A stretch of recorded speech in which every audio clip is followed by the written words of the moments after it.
This video is going to be filled with nitpicks and gripes spanning from the episode Are You My Dad through the trial. If complaints about small details isn't the sort of content you're fond of, I'd recommend you watch a different video since this one probably won't be to your liking. May I suggest the recent Steven Universe video I did on my 5 favorite episodes of Season 4? If you don't mind nitpicks, or you'd like to nitpick my nitpicks, or hell, even find legitimate corrections to them, then let's move on ahead already. So, the reason Aquamarine and Topaz come to Beach City was to collect humans Steven listed off to Peridot in the episode Marble Madness. They knew to come to Beach City and not the Prime Kindergarten because Lapis reported that Beach City was the base of the Crystal Gems, and Peridot likely included in her report that Steven was associated with the Crystal Gems. That all checks out, and I can believe that the population of Beach City is probably small enough to make people having the same name unlikely. The scenario I have a hard time swallowing, though, is Aquamarine abandoning Steven after he gets knocked out, only to decide a short time later to lure him out for information she knows he has back then when he was first knocked out. While yes, you can attribute this to a slip of the mind, it remains very awkward, especially since Aquamarine is impatient and bored of the mission and wants to go home immediately as fast as possible. It feels like the script demanded Steven reunite with the other gems, even if it was at the expense of Aquamarine being momentarily stupid. You know, now that I think about it, this Steven does seem to know everyone on our list. The list did come from a Steven after all. Yeah, I think it's more like now that the script allowed you to think, to use even the most minute amount of brainpower, you do the thing you should have really just done before. But that's more on the minor side. A bigger gripe I have in relation to this plot element, though, is why Steven is not included on the list of names he provided in the first place. I'm not sure why Yellow Diamond would even want the humans Steven listed, but let's just assume she does, for whatever reason. And if you think you've got a decent explanation, feel free to post it in the comments. Anyway, why would Yellow Diamond not also want the Steven who revealed the existence of those humans? Well, the only answer I can come up with is because it would inconvenience the intended plot the creators had. The following one is very nitpicky considering the cartoony physics of Steven Universe, but I would expect for Connie's arms to get ripped off, not for the whip to break. You've apparently got arms of steel, Connie. As for Aquamarine and Topaz being told about the Crystal Gem leftovers but not caring about their capture, that's fine, that checks out. Yellow Diamond still thinks the cluster is going to emerge shortly, so she probably prefers for the remnants of the Crystal Gems to see the Earth they tried to protect destroyed from the front seats. This not caring about the Crystal Gem leftovers, though, that changes a bit when Steven admits to being Rose Quartz and gives himself up to Aquamarine and Topaz. At this point, you'd think they might want to capture the remnants of Rose Quartz's forces as well, and bring them all back together in one big nice bundle for the diamonds. I mean, I feel like Rose Quartz and the remnants of her army is like an even better gift than just Rose Quartz herself, but I guess not.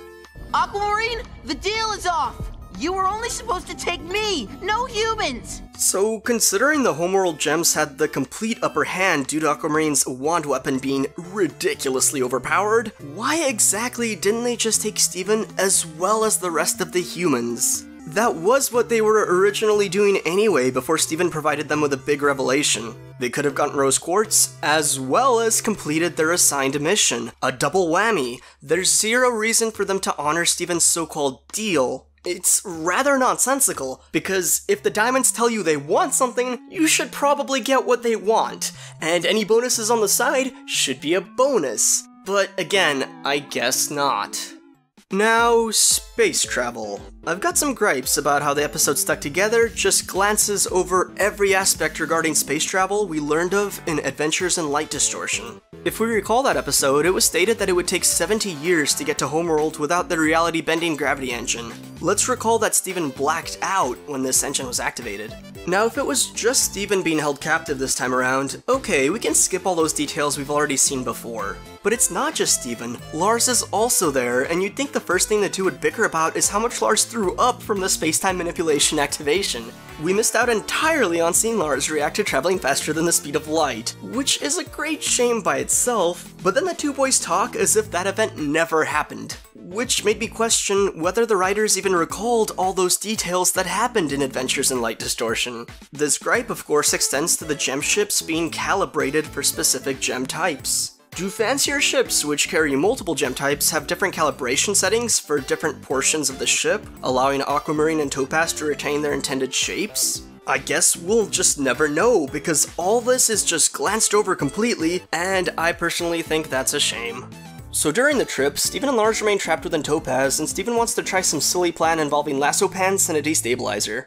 But why is everybody forgetting that Steven already escaped from Topaz once using his bubble power? It already worked. You could just try the same thing that already worked again. Is not a single person, Homeworld or Earthside, going to acknowledge that? Really? This next one, I feel, is extremely obvious, and probably bothered a whole lot of people. I think it's actually far above the level of a nitpick. It's a fairly major criticism, and that's, of course, Topaz's 180.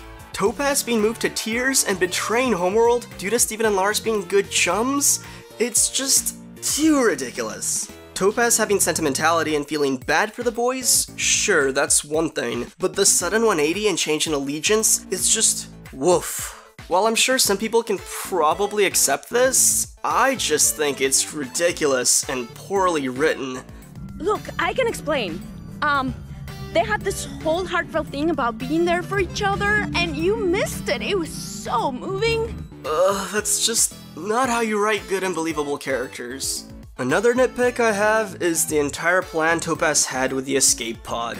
I know the show can do pretty much whatever it wants when it comes to physics and logic. I mean, apparently Homeworld has an atmosphere comparable to Earth because Lars can breathe just fine there, as one example of countless. But still, a lot of the time I can't help but notice these things because internal consistency is still something you generally want and something that should matter. So enough preamble for that, here is my nitpick. When Aquamarine catches Topaz, she states they were almost to Homeworld. What are you still doing down here, you big boulder? We're almost to Homeworld. Is the escape pod Lars was going to be sent back to Earth in, does that have a reality-bending engine as well? Because it is tiny! I have a hard time believing it would. So, would it take Lars 70 years to get back to Earth if he was actually ejected in this pod? I want to say, yeah, it probably would have. Did Aquamarine actually save Lars from wasting away in the vastness of space, stuck inside a tiny pod with no food or water, slowly dying from dehydration? I mean, I guess if we say she did, we can disregard my nitpick, but still, I think it's a fun thing to talk about. This next one is just kind of a failure of the storyboarding more than anything, I think. Topaz catching Aquamarine makes no sense. I mean, look at this scene, look at how far apart the two are. Topaz closing that distance between them before Aquamarine is able to use her wand? Yeah, that shouldn't happen based on what the show has already shown us about these gems. But the script needed more drama, therefore it must be done, even if it makes no sense. And what do you plan to do after this? Go back to the diamonds? My gem in your hand? I'm sure they'll love that. Now this part just takes me back a little. Look, the whole reason Topaz gave up is because Aquamarine told her she'd be separated forever and shattered. Steven, at any time, you could have interjected and told Topaz to come live with you on Earth, where Topaz could remain a fusion for as long as she'd like. You could have said the most simple, obvious, basic thing, and you too, Lars, for that matter, you're not that stupid, and yet you two remain silent. Why? Because the script. Just for the sake of some drama, we have to have not one nonsensical moment, but two nonsensical moments in a really short time frame. That is awful writing. And finally, as far as the episode The Trial goes, what I have aren't nitpicks or gripes yet. Just big worries about the future. It's implied that perhaps Rose Quartz did not kill Pink Diamond, and Crooniverse, please, no. You've already spent so much time fleshing out this whole contingency and how important this historical event is, please don't backpedal Rose out of it. Perhaps another diamond was involved, perhaps it's more complicated, that's fine, but if Rose did not kill Pink Diamond, that muddles and screws up so many established themes. So again, I want to reiterate, there is no problem yet, but I'm afraid I may have a huge problem in the future. Let's hope not. Also, Blue Diamond not going after the palanquin because she's distressed or whatever, she's like distraught.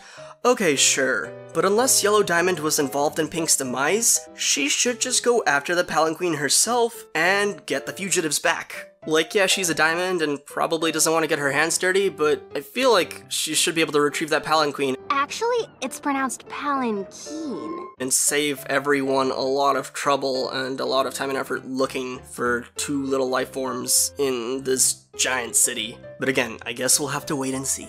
So those were a bunch of my nitpicks and gripes. I just really wanted to express them and get them out of the way. In general, I still enjoyed these episodes and I still liked them. I just feel like there was a lot of small details where I was like, what? Why? And I just had the big urge to share them with all of you. Hopefully I can do some more Steven Universe videos, hopefully more positive ones, when the show returns with Lars of the Stars. Huh? Wait a second. Oh god damn it!